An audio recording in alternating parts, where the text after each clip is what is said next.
ખમણ ઢોકળા આમ તો ગુજરાતીઓની પહેલી પસંદગી, કારણ કે ચણાનો લોટ દરેક ગુજરાતીઓને ખૂબ પ્રિય હોય છે. તો આ જ ડિમ્પલ્સ ડિશીસમાં તમે જે જોઈ શકો છો તેટલા fluffy, જાળીદાર and spongy khaman dhokla તૈયાર થશે.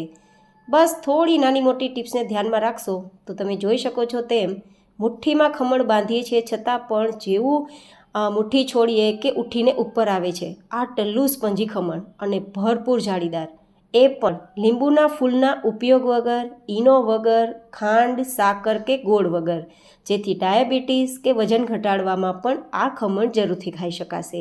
તો ચલો રેસીપી શરૂ કરીએ. તો જેમના માટે અહીંયા 1.5 કપ જેટલો બેસન લેશું. તમે ચણાનો લોટ ઉપયોગમાં લઈ શકો છો. બટ પહેલી ટિપ્સ ધ્યાનમાં રાખવાની છે ખાસ કે લોટને હંમેશા ચાળીને લેવાનો. લોટને ચાળવાથી શું થશે? લોટને ચાળવાથી તેમાં હવા ભરાશે અને પરિણામે તમે બાજુમાં જોઈ શકો છો તેમ ખમણ આપણું ફ્લફી તૈયાર થશે. તો હવે આપણે લોટને ચાળી લઈએ. જોકે જો તમે લોટને ચાળીને લીધો હોય તો પણ તમારે ખમણ તૈયાર કરતી વખતે ફરીથી ચાળવાનો રહેશે. બસ આ નાની મોટી ટિપ્સ જ ધ્યાનમાં રાખવાની છે. તો બજાર કરતાં વધારે સારા આપણે ખમણ તૈયાર કરી શકીએ છીએ ને એ પણ હેલ્ધી. હવે આપણે અહીંયા સ્વાદ પ્રમાણે નમક, મેં અહીંયા અડધી ચમચી જેટલું નમક મિક્સ કર્યું છે અને 1/4 ટીસ્પૂન જેટલી હિંગ. હવે અહીંયા 2 ચમચી જેટલું તેલ ઉમેરીશું. તેલ ઉમેરવાથી આપણા ખમણ સોફ્ટ બનશે, ખાવામાં ડૂચો નહીં થાય.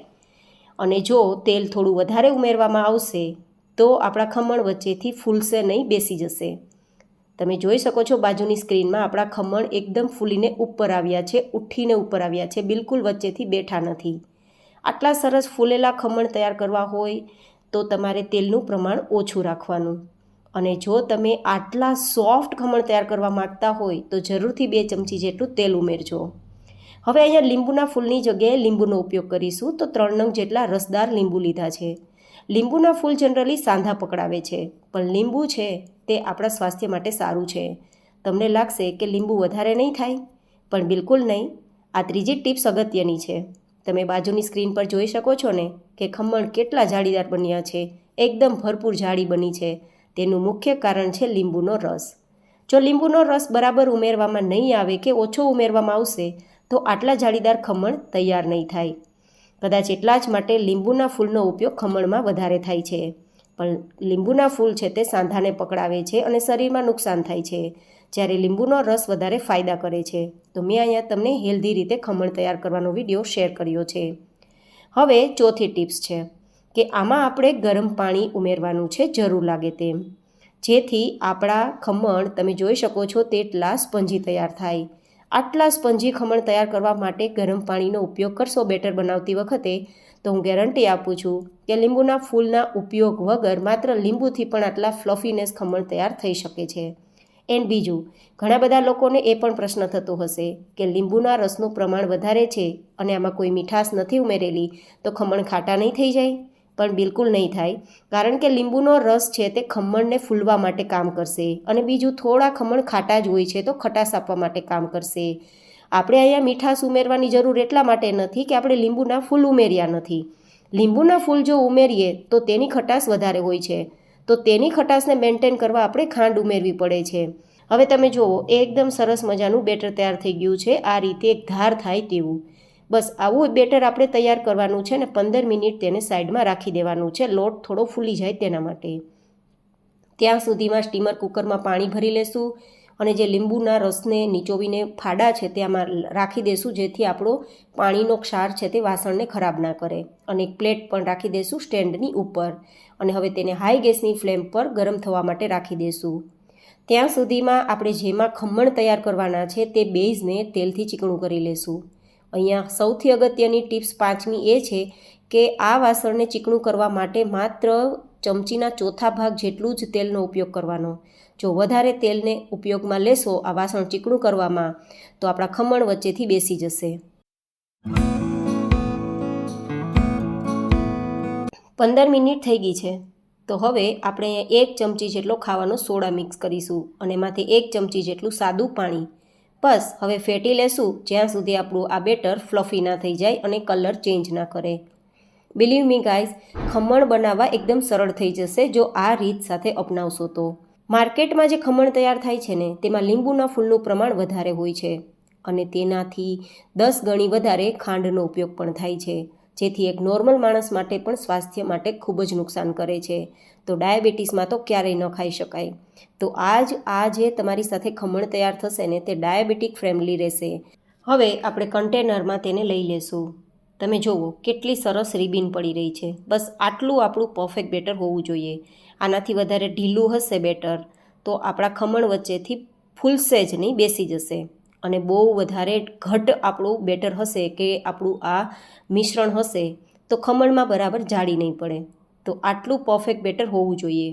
અને હવે ઉકળતા પાણીના સ્ટીમર કુકરમાં તેને રાખી દઈએ અને ઢાંકીને 15 મિનિટ માટે તેને થવા દઈએ. એક ખાસ અગત્યની ટિપ્સ ધ્યાનમાં રાખવાની કે 15 મિનિટ પહેલાં ઢક્કણને ખોલવાનું નથી.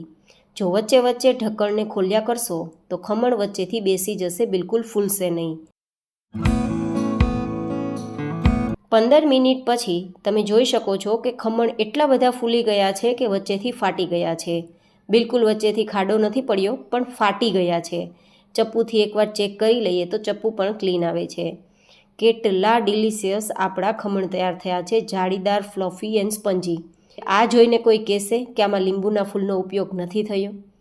તો જરૂરથી અપનાવજો અને આ ખમણને બનાવ્યા બાદ તમારા ફીડબેક મને જરૂર શેર કરજો.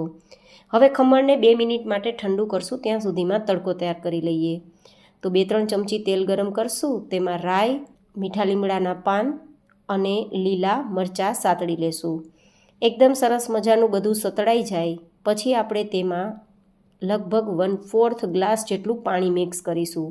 અહીંયા જો તમને ખમણ બહુ ખાટા લાગતા હોય અને ડાયાબિટીસવાળા માટે ન બનાવતા હોય તો થોડો ગોળનો ઉપયોગ કરી શકો છો, થોડી મીઠાશ માટે. પણ હું તમને ખાસ સૂચના આપું છું કે કંઈ વસ્તુ ના ઉમેરતા, સ્વાસ્થ્ય માટે સારું રહેશે.